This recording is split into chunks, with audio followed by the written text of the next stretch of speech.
ఒకనాడు ఆ మార్కండేయ మహర్షి బ్రహ్మదేవుడి దగ్గరికి వెళ్ళాడు. అయ్యా, లోకంలో మహాత్మా ప్రపంచంలో మానవులందరూ ఏవో పాపాలు చేస్తున్నారు, కష్టపడుతున్నారు, మళ్ళీ తేరుకుంటున్నారు, మళ్ళీ పుణ్యకర్మలు అంటున్నారు, ఎన్నో యాతనలు బాధలు పడుతూ ఉన్నారు కదా, వీళ్లకు ఏమైనా ఒక ఉపాయం ఏదైనా ఉంటే చెప్పు స్వామి అని బ్రహ్మదేవుణ్ణి అడిగాడు.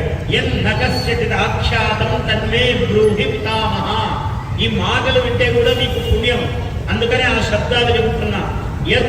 కస్యతి దాక్షాతం, ఇంతకుముందు ఎవరికి ఎప్పుడూ చెప్పని రహస్యము ఏదైనా ఉంటే తన్మే బ్రూహి పితామహ, అటువంటిది నాకు చెప్పు స్వామి, నేను లోకానికి అందజేస్తాను అన్నాడు మార్కండేయ మహర్షి.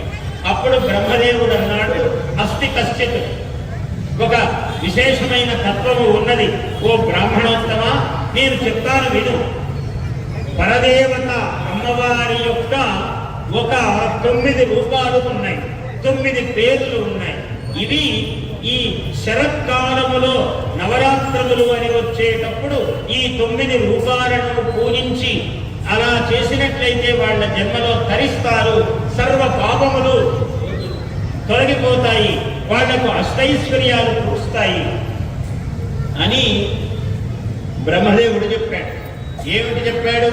ప్రథమం శైలపుత్రీతి, ద్వితీయం బ్రహ్మచారిణి, తృతీయం చంద్రఘంటేతి, కూష్మాండేతి చతుర్థకం, పంచమం స్కందమాతేతి, షష్ఠం కాత్యాయనీతి చ, సప్తమం కాళరాత్రీతి, మహాగౌరీతి చాష్టమం, నవమం సిద్ధిదా ప్రోక్త, నవదుర్గా ప్రకీర్తితాః.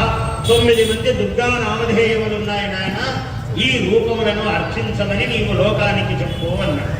ఇది దుర్గా సప్తశతి అంటారు, చండీ సప్తశతి అంటారు. ఈ మంత్రము, ఈ పారాయణము, ఈ మంత్రము చేసి బ్రాహ్మణోత్తములు ఈ హవనము చండీ హోమము చేసి మీకు తీర్థాలు ప్రసాదాలు ఇస్తూ ఉంటారు. ఇటువంటిది ఈ రోజులలో ఉన్న మహాత్మ్యం. ఈ 9 పేర్లు ఇవే కాదు, వాటికి ఎన్నో ఉపనామములు ఉన్నాయి. అలాగ మొదటి రోజు బాలా త్రిపుర సుందరి, రెండవ రోజు గాయత్రి, ఇవాళ అన్నపూర్ణాదేవి, ఇలా అవతారాలన్నీ పెట్టుకుంటూ ఉన్నారు. Please subscribe to our YouTube channel. Like and share this video.